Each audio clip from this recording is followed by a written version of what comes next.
Queridos irmãos, paz e luz a nos envolver, trazendo harmonia ao nosso psiquismo, preparando-nos para estarmos receptivos aos conteúdos trazidos para nós através do Espírito Emmanuel na obra O Consolador, essa fonte de conhecimentos espirituais que nos alcançou graças à psicografia do nosso querido irmão Chico Xavier.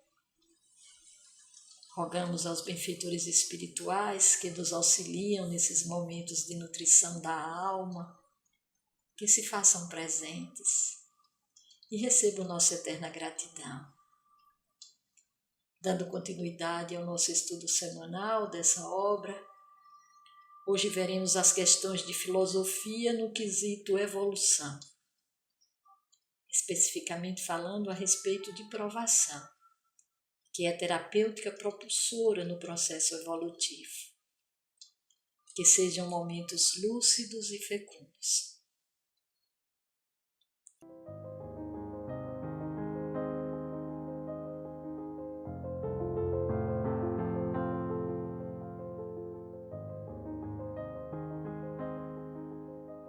Iniciamos hoje com a questão 246. Qual a diferença entre provação e expiação? Responde o benfeitor. A provação é a luta que ensina ao discípulo rebelde e preguiçoso a estrada do trabalho e da edificação espiritual. A expiação é a pena imposta a um malfeitor que comete um crime. Os benfeitores espirituais classificam nosso orbe como um planeta de provas e expiações. Entendemos então que são duas situações distintas, e ambas condizentes com a condição espiritual precária das consciências que aqui habitam, que somos nós. Temos aprendido que as provações são experiências desafiadoras, escolhidas pelo próprio Espírito quando esse tem condição, discernimento, ou pelos benfeitores espirituais, com o propósito de avaliação ou fortalecimento das próprias virtudes. O Espírito Camilo, através da psicografia de Raul Teixeira, na obra Vozes do Infinito, capítulo 12, expõe que as provações são testes da lei divina, não para que Deus nos avalie, mas para que nós mesmos nos dermos conta do modo como estamos atendendo aos ditames da vida maior. Já a expiação é a consequência dos nossos atos irresponsáveis. É o processo resultante dos nossos desvios, tratado pela lei de causa e efeito. Como nos disse o benfeitor, é a pena imposta ao infrator das leis divinas. Na mensagem do apóstolo Paulo, na questão 1009 do Livro dos Espíritos, ele afirma que essa pena é o aguilhão que estimula a alma pela amargura a se dobrar sobre si mesma e a buscar o porto de salvação. E ele complementa que ela tem por fim a reabilitação e a redenção do espírito. Nos diz ainda Emmanuel, no livro Justiça Divina, psicografia de Chico Xavier, no capítulo 4. Livres, estamos interligados perante a lei para fazer o melhor. E escravizados aos compromissos expiatórios, estaremos acorrentados uns aos outros no instituto da reencarnação, segundo a lei, para anular o pior que já foi feito por nós mesmos nas existências passadas.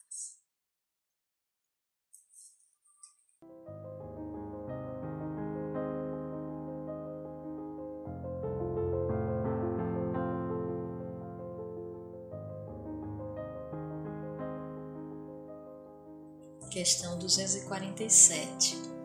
A lei da prova e da expiação é inflexível?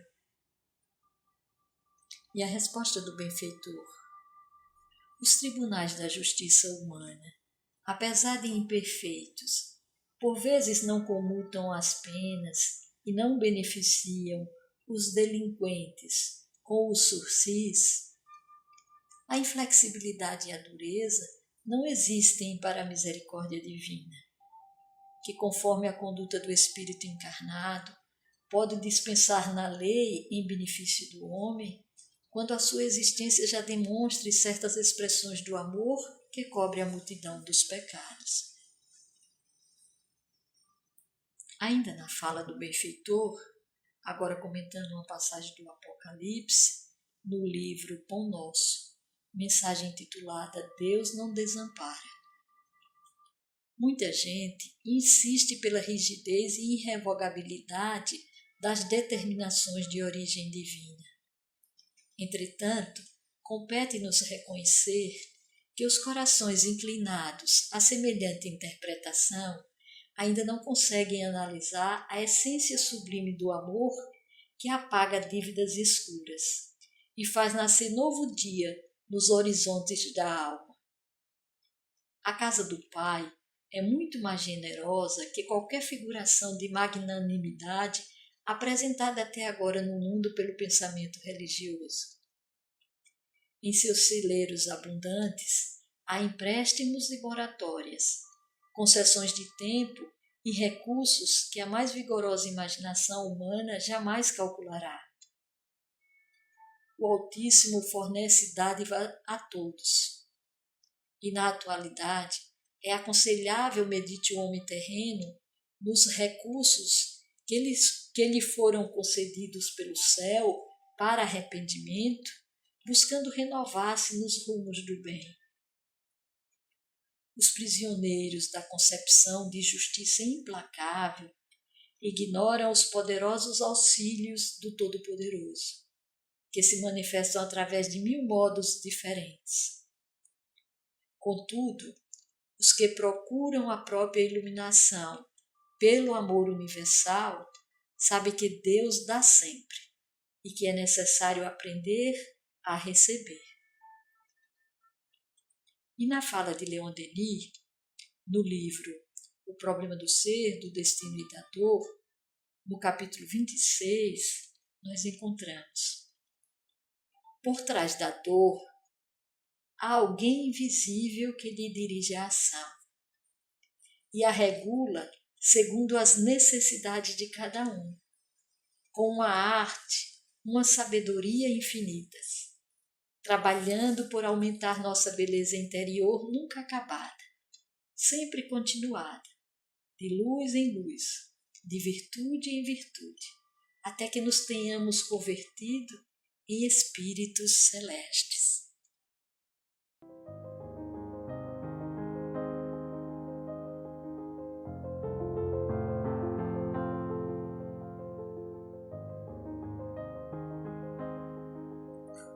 Questão 248. Como se verifica a queda do espírito? Ou seja, em que circunstância o espírito se desvia do roteiro divino? Porque a queda representa esse desvio. É a escolha por um caminho que contraria as leis divinas. Responde o benfeitor: conquistada a consciência e os valores racionais, todos os espíritos são investidos de uma responsabilidade dentro das suas possibilidades de ação. Porém, são raros os que praticam seus legítimos deveres morais, aumentando seus direitos divinos no patrimônio universal. Colocada por Deus no caminho da vida, como discípulo que termina os estudos básicos, a alma nem sempre sabe agir em correlação com os bens recebidos do Criador, caindo pelo orgulho e pela vaidade, pela ambição ou pelo egoísmo, quebrando a harmonia divina pela primeira vez e penetrando em experiências penosas, a fim de restabelecer o equilíbrio de sua existência. Nós somos centelhas da grande luz, da fonte inexorável da vida.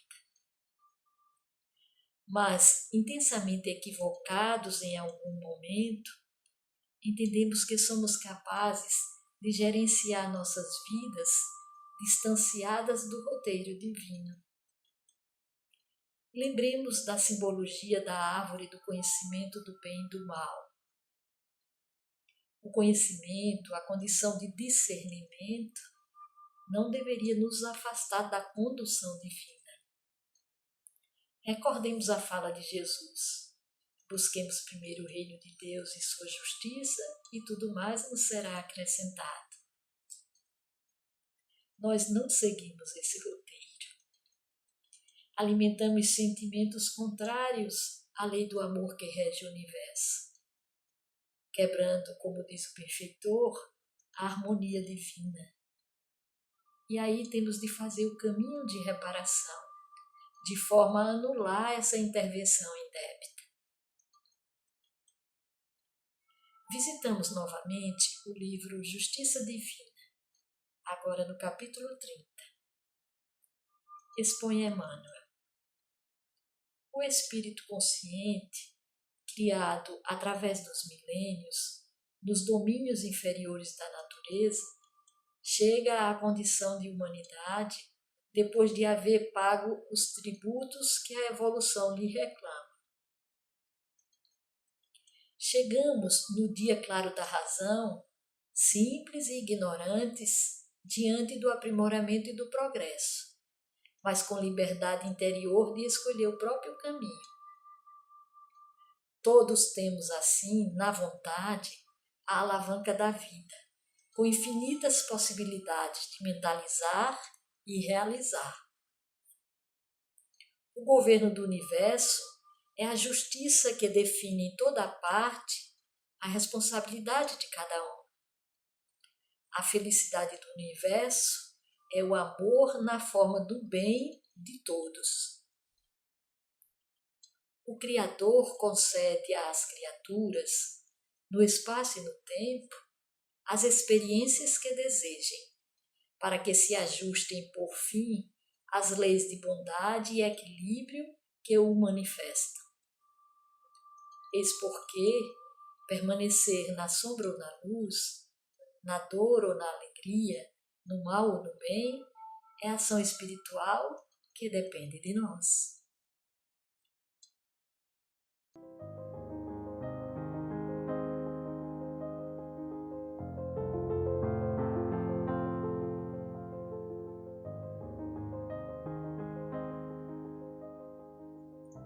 Questão 249. A queda do espírito somente se verifica na Terra? Responde Emmanuel. A Terra é um plano de vida e de evolução como outro qualquer. E nas esferas mais variadas, a alma pode cair em sua rota evolutiva. Porquanto precisamos compreender que a sede de todos os sentimentos bons ou maus, superiores ou indignos, reside no âmago do espírito imperecível, e não na carne que se apodrecerá com o tempo. Muito lúcida essa resposta. O desvio acontece no mundo interior de cada ser espiritual, independente do ambiente exterior em que habitamos. Como uma bússola que perdeu seu magnetismo, não mais se submetendo ao magnetismo da Terra. Nós perdemos essa referência, a sintonia com a consciência maior que é Deus.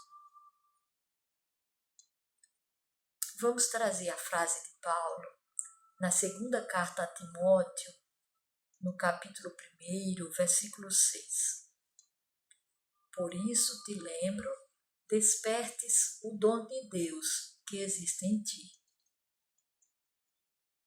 Emmanuel, comentando essa frase no livro Vinha de Luz, no capítulo 30, elucida que é indispensável muito esforço de vontade para não nos perdermos indefinidamente na sombra dos impulsos primitivistas.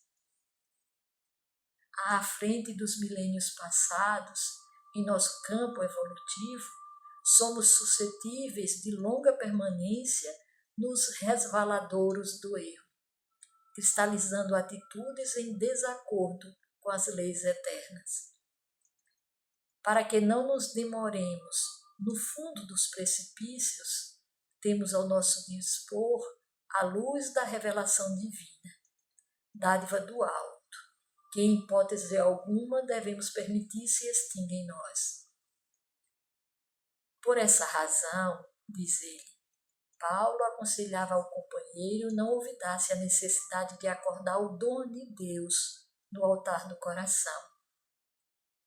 E ele continua, que o homem sofrerá tentações, que cairá muitas vezes, que se afligirá com decepções e desânimos na estrada iluminativa, não padece dúvida para nenhum de nós, irmãos mais velhos em experiência maior. Entretanto, é imprescindível marcharmos de alma desperta, na posição de reerguimento e reedificação, sempre que necessário. Que as sombras do passado nos fustiguem, mas que jamais nos esqueçamos de reacender a própria luz.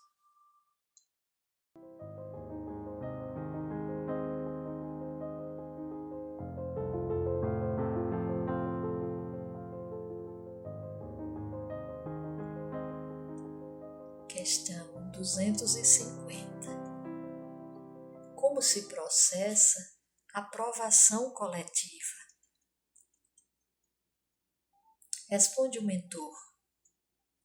Na provação coletiva, verifica-se a convocação dos espíritos encarnados, participantes do mesmo débito, com referência ao passado delituoso e obscuro. O mecanismo da justiça, na lei das compensações, funciona então espontaneamente, através dos prepostos do Cristo, que convocam os comparsas na dívida do pretérito para os resgates em comum. Razão por que, muitas vezes, intitulais doloroso acaso às circunstâncias que reúnem as criaturas mais díspares no mesmo acidente, que lhes ocasiona a morte do corpo físico ou as mais variadas mutilações, no quadro dos seus compromissos individuais. Complementamos com o próprio benfeitor, de sua mensagem intitulada As Provações Coletivas, constante do livro Deus Conosco, nós coletamos. Dentro das atividades da justiça absoluta, que rege o destino das criaturas humanas, não somente à individualidade estão afetos os problemas da reparação necessária pelas provas expiatórias. As coletividades, igualmente, são objeto dessas provações redentoras. Daí nascem os quadros dolorosos que a humanidade assiste por vezes no seio de determinados povos. Todavia, em tudo isso, reina a justiça, a soberana e incorruptível justiça. Deus não é estranho na sua infinita bondade às desgraças e às expiações que laceram as almas dos homens e dos povos. Porém, essas amarguras são necessárias para a abolição dos espíritos no abençoado batismo do sofrimento e da dor. Riam os céticos das grandes virtudes, mas a justiça se processa sem o concurso de nenhum homem. Guardai-vos do mal, para que ele não vos atinja. Lembrai-vos da boa e da má semente. No mistério insondável da germinação, elas são origem de milhares de frutos. Felizes todos aqueles que souberem efetuar a necessária escolha.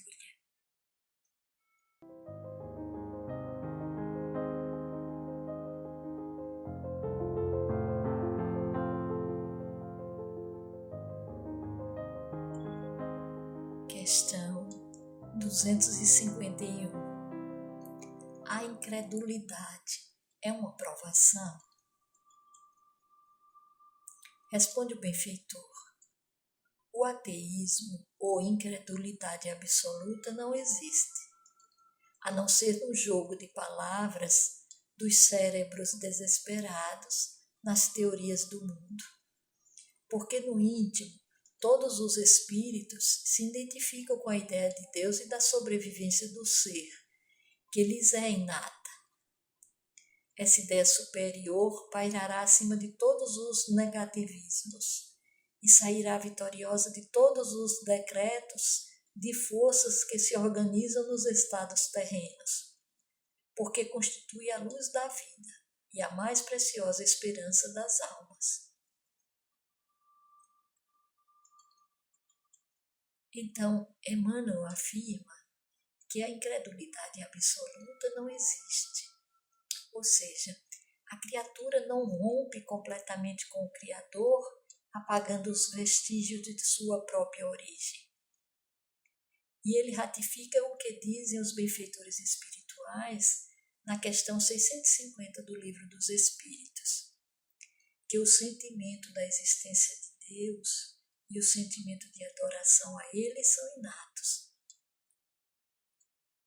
E quando Kardec, na questão 651, pergunta se terá havido povos destituídos de todo sentimento de adoração, a resposta é não, que jamais houve povos ateus. Todos compreendem que há acima deles um ser supremo.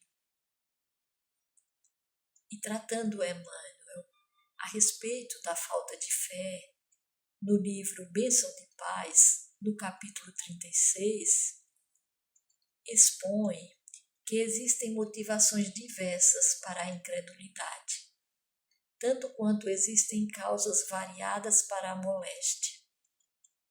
Em toda parte onde se alinham seres humanos, encontramos aqueles irmãos que ainda se privam de mais amplos entendimentos no domínio das questões essencialmente espirituais. E aí ele relaciona os que da infância à madureza tão somente estiveram no clima da mais profunda ignorância acerca dos assuntos da alma. Os que se enredaram na inquietação em face de compromissos inconfessáveis e temem o contato com as realidades do espírito.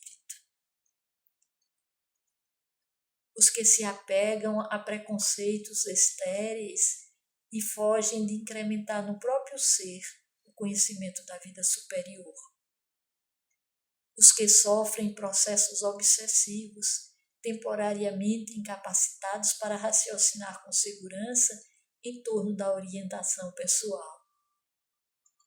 Os que caíram em extrema revolta ante as lides expiatórias que eles mesmos fizeram por merecer. E ele conclui orientando: quando te vejas defrontado pelos companheiros sem fé ou portadores de confiança ainda muito frágil, compadece-te deles e auxilia-os quanto possas. Segundo a solicitação do apóstolo Paulo, saibamos acolhê-los ao calor da bondade, nunca ao fogo da discussão. E ainda Emmanuel, no livro Caminho, Verdade e Vida, no capítulo 163, a crença é lâmpada amiga, cujo clarão é mantido pelo infinito sol da fé. O vento da negação e da dúvida jamais consegue apagá-la. A descrença, contudo, só conhece a vida pelas sombras que os seus movimentos projetam, e nada entende além da noite e do pântano a que se condena por deliberação própria.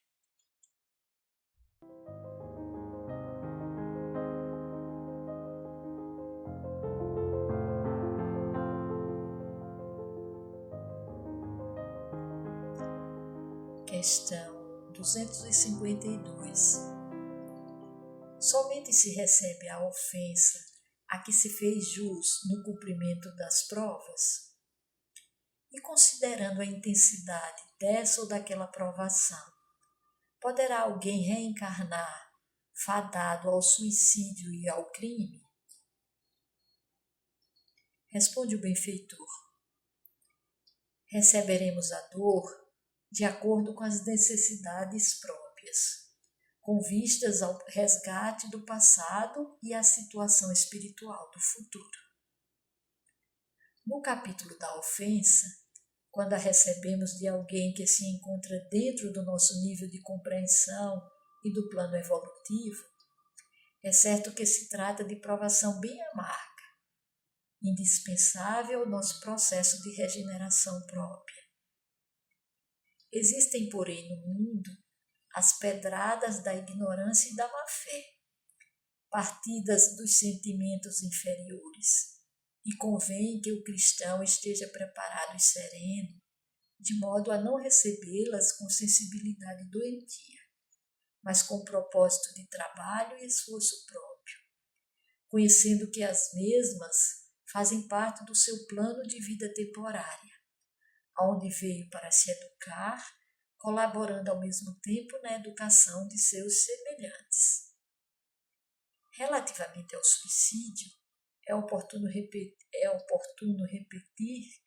que a obra de Deus é a do amor e do bem, de todos os planos da vida, e devemos reconhecer que se muitos espíritos reencarnam com a prova das tentações ao suicídio e ao crime, é porque esses devem agir como alunos que, havendo perdido uma prova em seu curso, voltam ao estudo da mesma no ano seguinte, até obterem conhecimento e superioridade na matéria.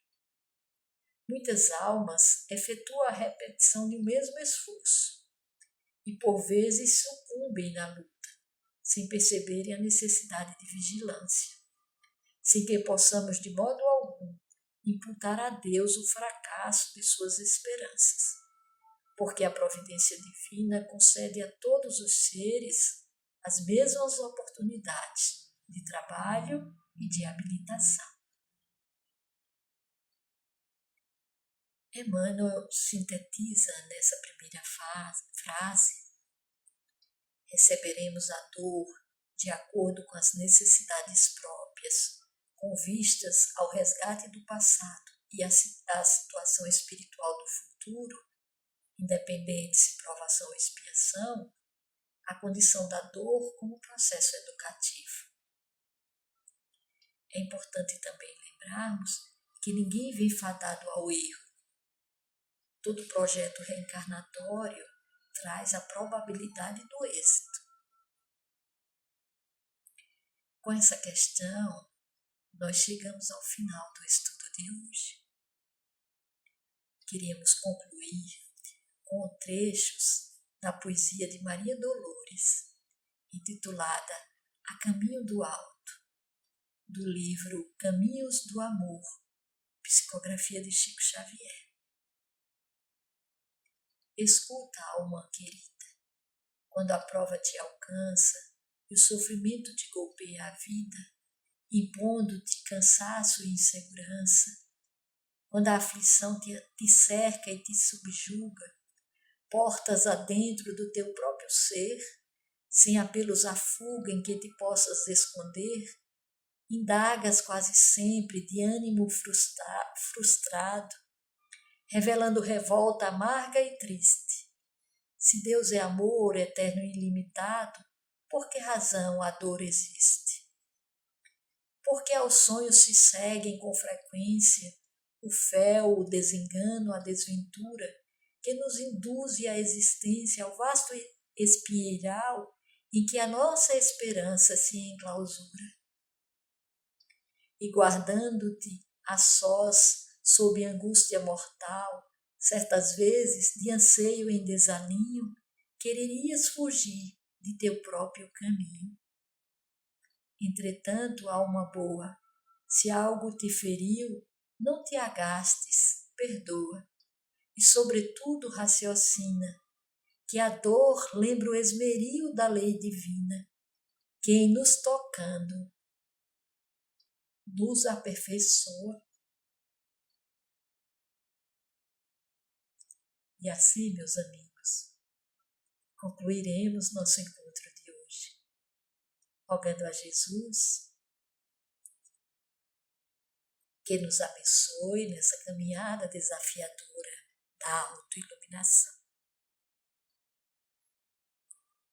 Agradecemos pela companhia. Tenham todos um fim de semana de muita paz e muita luz. Até a próxima semana.